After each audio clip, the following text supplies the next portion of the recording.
Pleased to welcome today Michael Ryan, who, as I'm sure some of you will already know from various activities that we have run before. Michael Ryan is a finance transformation consultant for the last 25 years or so, I believe, Michael. Yes, way too long, way too long. And here today to talk to us a little bit about payments and payment culture. And on that word culture, Michael, I think that the UK has a little bit of a reputation as having had a late payment culture. And I think that during the course of the pandemic, people have kind of changed their focus and really thinking about paying their suppliers on time a little bit more. Do you think that it's provided an appetite for change? I certainly think it's provided an appetite for change. Just to pop back actually to the first part of your intro there. I've been doing transformation projects for about 25 years, and I reckon I've experienced at least 20 accounts payable functions in large corporates of 100 million turnover and above. And I actually don't believe there's a culture of late payment. This is my own personal experience. I believe there's a systemic inability to pay on time, which is different. So what the pandemic did was it created a unique environment in which an awful lot of the hand holding of a broken process, which is done by a person, suddenly was completely and totally thrown out the window because the people were actually at home. And this gave quite a substantial shock to the system, to the majority of AP processes. So this put a major focus on, of course, every team had gone to work at home. So how well and how effective is every team working, and how effective are the processes working? And there was a period, I would say, late March into early April of complete hiatus last year before an awful lot of the companies settled down and they realized we can make this work. But I reckon personally that an awful lot of them made this work by still having key workers go into the office to hand crank a process. So here we are in the digital age. We like to hire millennials. And actually one of the core processes of an entire corporate environment in many instances is smoothed along by somebody physically doing something. And all that happened with the pandemic was this brought this to the fore and probably kicked it up the chain. So the finance director is more of aware of it. And then people are going, well, let's do something about this. We don't want to be in continuous lockdowns. We don't want to be in the third or fourth lockdown and still not solve this problem. And then everybody was like, okay, right. How do we actually create a resilient accounts payable payments process? How do we actually put in technology to sort this? So is there a culture of late payment in the UK? I don't think so.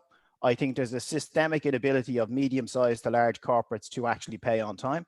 And that's due to the plethora of technology which is available and its varying effectiveness. But primarily it's down to the fact that the processes themselves are not completely known throughout the business. And in many instances, they rely on some key worker to make them work.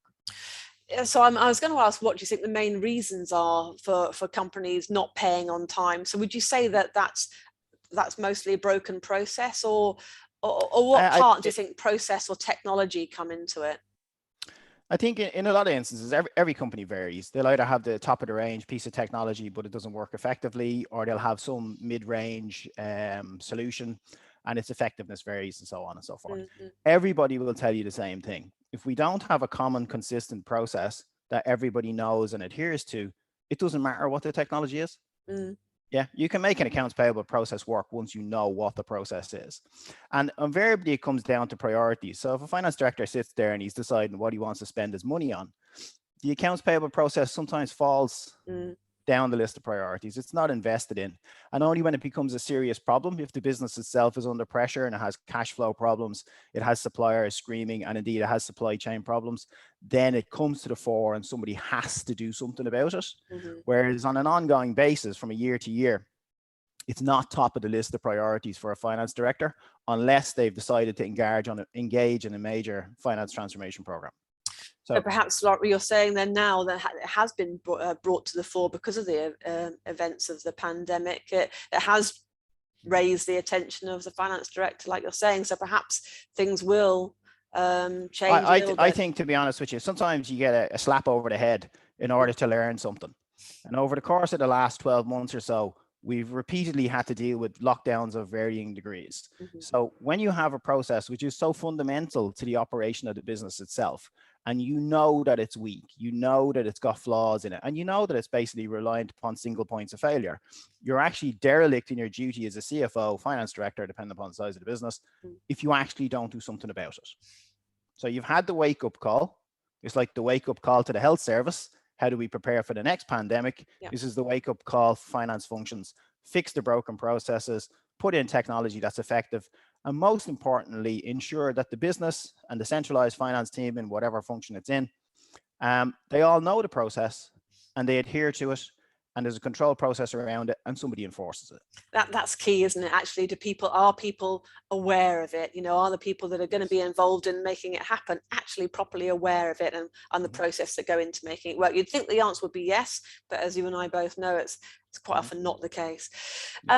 And obviously something like the prompt payment code has been in existence for quite some time. And the reason for that being in existence is to address some of the issues that we're talking about today. Yeah. And I've recently noticed that you have yourself become a signatory to that. So why was that? Well, I operate as an independent consultant, and I have done for the last 10 years. So technically I am a small business, though I spend my entire time advising corporates, large scale businesses on how to change.